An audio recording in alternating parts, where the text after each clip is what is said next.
Ini masalahnya wakaf. Saya bicara dulu. Kapitra, kita tahan dulu satu-satu. Kita satu-satu kalau kita saling sinisme ini jangan. Saya bicara dulu.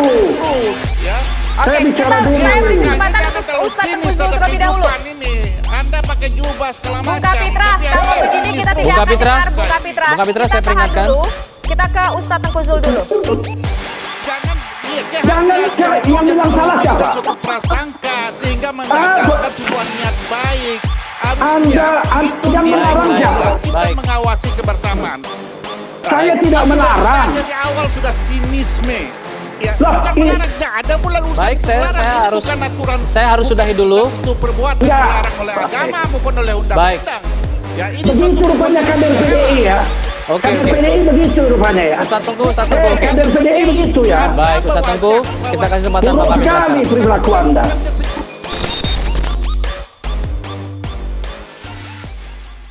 Masalah wakaf ini memang ada syariat Islamnya. Ya. Orang Islam yang berwakaf. Orang di luar Islam tentu tidak berkenan juga untuk melaksanakan wakaf tetap kepada orang Islam. Paling sedekah, hadiah, dan lain-lain. Nah, wakaf ini tentu dikelola secara hati-hati. Harus untung. Karena kalau rugi siapa yang nanggung? Misalnya ini udah terkumpul oleh LKS. Kemudian diberikan sukuk negara. Imbal hasilnya 5%. Kalau negara seperti sekarang krisis, nggak bisa memberikan pengembalian hasilnya 5%, siapa yang nanggung kerugian itu? Jadi harus berhati-hati, nggak semudah itu. Nah, jadi betul-betul LKS ini tidak boleh sembarangan dan serampangan. Apalagi menurut Undang-Undang Dasar 45, fakir miskin dan anak-anak terlantar itu dipelihara oleh negara. Jadi kewajiban negara menjaga fakir miskin dan anak terlantar pasal 34 Undang-Undang Dasar 45. Dan di Indonesia tidak bisa dipungkiri 90% orang miskin, 90% dari anak terlantar itu adalah orang Islam. Jadi kalau wakaf ini dikutip oleh Lajismu dan Lajis NU, tentu orang Islam yang memberi wakaf, ini harus fokusnya kepada orang Islam. Kalau nanti tiba-tiba diambil negara, dibangunkan jalan tolnya rugi, siapa menanggung resiko ini semua? Nggak bisa semudah itu. Bahkan jangan sampai negara sudah kesulitan cari duit, yang diambil itu dana-dana wakaf. Pemerintah itu harus ambil uang dari luar dana wakaf. Biarkan wakaf ini dikelola dan diputar sesama orang Islam saja. Jangan sampai ada anggapan negara ini kekurangan uang terus kalap. Ngambil apa-apa yang ada sama orang Islam. Dana haji diambil, dana abadi umat diambil, dana wakaf diambil. Walaupun judulnya bagus, wakaf dikelola. Kalau untung, kalau rugi. Jadi ini tidak bisa sembarangan. Jangan sampai ada anggapan bagi orang-orang se-Indonesia. Negara ini ngambilin aja maunya. Apa yang bisa diambil, diambil. Kayak orang tenggelam, rumput pun ditangkap supaya jangan tenggelam. Jelek sekali ini. Persepsinya ini jelek sekali. Oleh karena itu negara berhati-hatilah urusan ini. Berhati-hati urusan ini. Masih banyak lembaga-lembaga Islam yang mampu mengelolanya. Negara fakir miskin dan anak terlantar dikelola negara, dijaga oleh negara.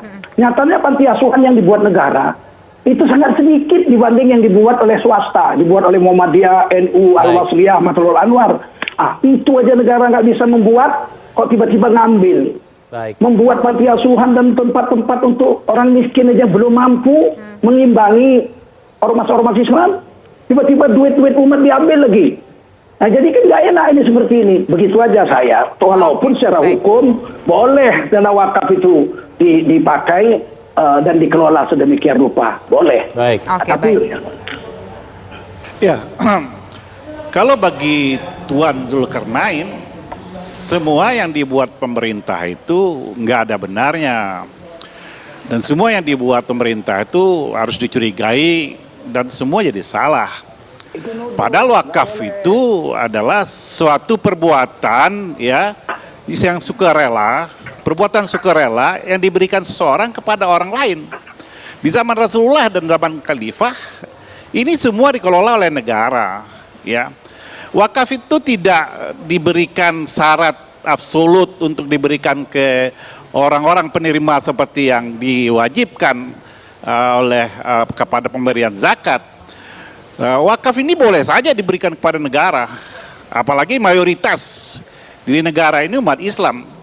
Dan pemberi wakaf boleh saja memberikan semuanya wakaf dia kepada negara untuk membangun infrastruktur umat, membangun jalan, jembatan. Coba tunjukkan satu ayat yang melarang itu, baik dalam hadis maupun dalam Al-Quran.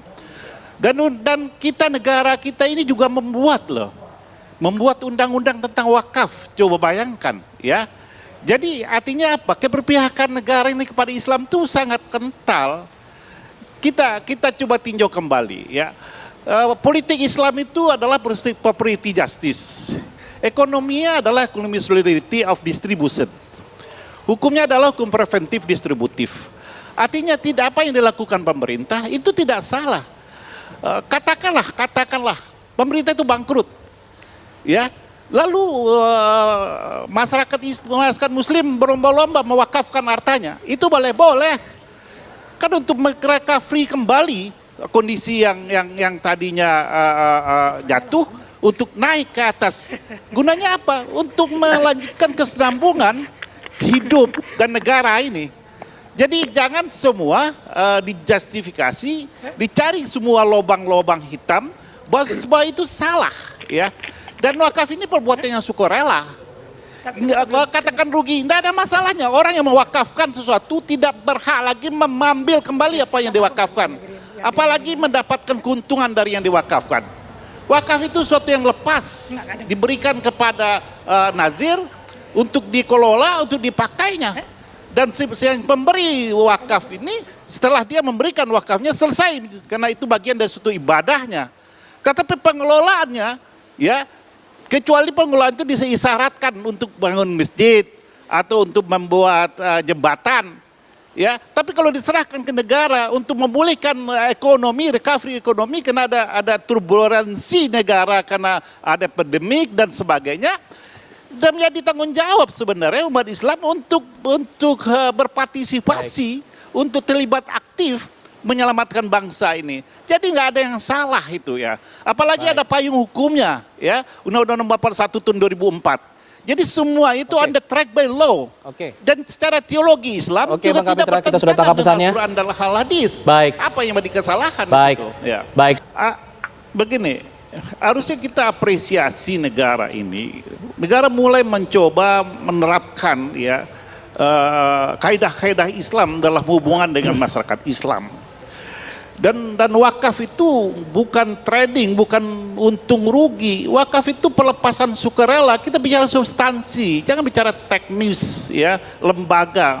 Jadi analogi begini, kalau saya wakafkan suatu rumah kepada anak yatim, lalu tiba-tiba ada gempa, ada banjir bandang, rumah itu yang saya wakafkan hancur, masa kita minta ganti rugi sama nazirnya? Jadi kemana tujuan yang diaturkan, tujuannya substansinya wakaf itu tujuan. Kalau dia dipakai tujuan untuk kemaksiatan itu baru haram. Ini kan soal ibadah. Orang yang mewakafkan sesuatu dia berkaitan dengan Tuhannya, bukan berkaitan dengan siapapun. Kita baca dulu konsep wakaf dulu, Pak. Pelajari dulu. Jangan kemudian filosofi saja. Wakaf itu, maka wakaf itu dikelola oleh nazir. Baca kitabnya dulu. Jangan asal berbeda dengan negara, asal memberikan komentar, lalu dibenturkan niat baik negara ini. Ini yang keliru dalam politik. Ustaz Tengku. Baik. Silakan Ustaz Tengku. Harusnya tidak ada kewajiban dalam hukum agama tentang instrumen yang ada itu adalah substansi dalam tujuan Baik, Bung Kapitra. itu sendiri yang harus dipahami. Baik, silakan Ustaz Tengku. Gantian. Begini, Saudara Kapitra ini belum apa-apa sudah menuduh orang. Dari awal tadi sudah menuduh semua yang dibuat pemerintah salah. Bukan begitu. Ini masalahnya wakaf. Saya bicara dulu. Kapitra, kita tahan dulu satu-satu. Kita satu-satu kalau kita saling sinisme ini jangan saya bicara dulu. Terus ya. Oke, saya beri kesempatan untuk Ustaz Tengku Zul terlebih dahulu. Anda pakai jubah segala macam. Bung Kapitra, kalau begini kita tidak akan dengar Bung Kapitra. Bung Kapitra, saya peringatkan. Dulu. Kita ke Ustaz Tengku Zul dulu. Jangan begitu, begini ya. Wakaf itu oleh nazir wajib dijaga. Kok azan lagi sih? Silakan Ustaz. Ya, Nazir itu wajib menjaga harta wakaf itu, nggak boleh rusak, nggak boleh hancur. Itu kewajiban Nazir. Kalau tadi diceritakan gempa bumi itu lain. Ini kan wakaf cash, wakaf uang. Nazir wajib menjaga agar tujuan pewakif terpenuhi dengan dijaga oleh Nazir itu. Ini yang aneh kok tiba-tiba, substansi-substansi. Tidak ada. Substansi wakaf itu, pewakif mau harta wakaf itu dijaga oleh Nazir, jangan rusak, agar tujuan wakaf itu terpenuhi. Jadi kalau rugi, bahwa ini dimasukkan dikelola secara ekonomi syariah, dijamin oleh negara. Jadi apa yang salah? Ya, siapa yang bilang salah? Dikelola secara ekonomi syariah, dijamin oleh negara, dan perbuatannya baru direncanakan. Yang bilang salah siapa? Kita kan berhati-hati. Yang bilang salah siapa? Jangan, kehati-hatian itu jangan menunjukkan suatu prasangka sehingga menggagalkan sebuah niat baik. Harusnya itu dilarang, kita mengawasi kebersamaan. Saya tidak melarang. Dari awal sudah sinisme.